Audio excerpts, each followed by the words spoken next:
आज हम डिस्कस करेंगे पॉलिनोमियल लेसन का फैक्टराइजेशन ऑफ क्वाड्रेटिक इक्वेशन। तो हमने एक क्वाड्रेटिक इक्वेशन ले ली है, जैसे कि आपको दिख रहा है 12x² - 7x + 1। अच्छा, इसको क्वाड्रेटिक इक्वेशन क्यों कहते हैं? Because the highest power of this polynomial is 2। If the highest power of the polynomial is 3, then they are cubic equation. Okay, let us start it. So firstly we can write standard quadratic equation: ax² plus bx plus c is equals to 0। a और c की मदद से हमें b को बनाना होता है, मतलब हमें b को क्रिएट करना है, बनाना है ए और सी की मदद से। तो ऊपर दी हुई इक्वेशन में ए हमारा दिया हुआ है 12, बी दिया हुआ है -7 और सी दिया हुआ है 1। तो हमें ये बनाना है। तो हम कैसे बनाएंगे? अब हमें ए और सी की मदद से, ए और सी, तो ए क्या है? ए है 12, तो ए का फैक्टर हो जाएगा हमारे। फैक्टर हम कैसे निकालते हैं? प्राइम फैक्टराइजेशन मेथड से। 2 से डिवाइड करेंगे 6 बार आएगा, फिर 2 से करेंगे 3 आएगा, फिर 3 से करेंगे तो 1 आएगा। This is prime factorization method. We can calculate prime factor of 12। So we get it 2 × 2 × 3। अब ये 3 नंबरों की मदद से हमें 7 बनाना है। तो हम 7 कैसे बना सकते हैं? हमें इनको ऐड कर सकते हैं, हम इनको सब्सट्रैक्ट कर सकते हैं और मल्टीप्लाई कर सकते हैं। इन नंबर्स को हमें ये 3 ऑपरेशन लगा करके बनाना है 7। तो हम क्या करेंगे? 2 × 2 कर देंगे, जिससे ये क्या बन जाएगा? 4 बन जाएगा। और बचा 3, तो हम क्या करेंगे? 3 से इसको माइनस कर देंगे। असल में ये इस तरह से -4 - 3 is 7 - 7, we get it -7।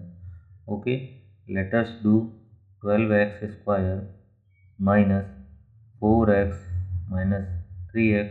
हमें इसकी ज़रूरत नहीं पड़ेगी, हमें इन दोनों की ज़रूरत पड़ेगी, दो नंबर्स की, कि दो नंबर्स के बीच में हम क्या कर रहे हैं। 3x + 1 हमने इसको तोड़ा इसलिए है ताकि अभी इसमें 3 टर्म हैं तो 4 टर्म हो जाए। 4 टर्म क्यों हो जाए? क्योंकि 2 का जोड़ा बना करके हम उसमें से कॉमन निकाल सकें और उसको फैक्टराइज कर सकें। तो इन दोनों में से ये वाली टर्म और ये वाली टर्म में से हमें कॉमन निकालना है। तो हम जानते हैं कि 4 की टेबल में 12 आता है और कितने बार आता है? वो 3 बार में आता है। तो 4 तो हम कॉमन निकाल ही सकते हैं। साथ ही साथ यहाँ पे x² है, मतलब x 2 है और यहाँ x सिंगल है, 1 है, तो एक x हम निकाल सकते हैं। अंदर यहाँ पे क्या बचेगा? 4 3 जा 12, मतलब जितनी अपन इसकी टेबल में जितने बार में ये आता है वो चीज़ यहाँ लिखना है। इसकी टेबल में जितने बार में ये आता है वो यहाँ लिखना है। एक x आ गया तो एक x यहाँ बचेगा, माइनस है तो माइनस लिखेंगे। अच्छा, यहाँ देखो 4x था, बाहर हमने 4x पूरा का पूरा निकाल लिया है, तो बचा क्या? कुछ भी नहीं। कुछ नहीं बचा तो 1 लिखेंगे। इसके बाद माइनस लगाएंगे। आफ्टर दैट इन दोनों में से कुछ भी कॉमन नहीं निकल सकता तो 1 निकाल लेंगे। अंदर 3x। अब हमें यहाँ पे प्लस चाहिए जब ब्रैकेट खुलेगा, बाहर माइनस है तो यहाँ पे भी अंदर माइनस रखना होगा, जब ब्रैकेट खुलेगा तो वो प्लस हो जाएगा, -1। इसके बाद हमें ये चेक करना है कि ये दोनों जो ब्रैकेट है ये दोनों सेम होना चाहिए। यदि ये दोनों सेम है इसका मतलब आप जो सॉल्यूशन कर रहे हो वो सही है। तो हो जाएगा 3x - 1, अगले ब्रैकेट में हो जाएगा 4x - 1। ये हमारे फैक्टर्स आ गए इस पॉलिनोमियल के। So how we can calculate the value of x?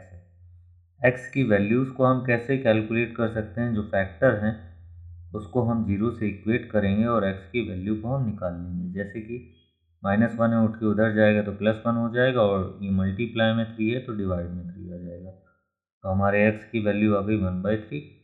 अगले वाले फैक्टर से हमारी जो एक्स की वैल्यू आएगी वो कितनी आएगी, वापस से हम क्या करेंगे, 1 को ले जाएंगे और एक्स की वैल्यू हमारी 1/4 आ जाएगी।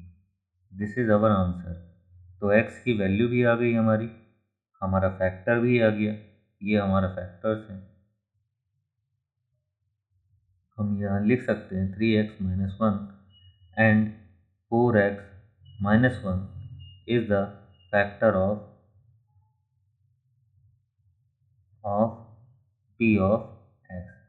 ये p ऑफ x क्या है, ये दिए हुए पॉलिनोमियल को p ऑफ x जनरली कहा जाता है, इसलिए हम इसको p ऑफ x लिख सकते हैं।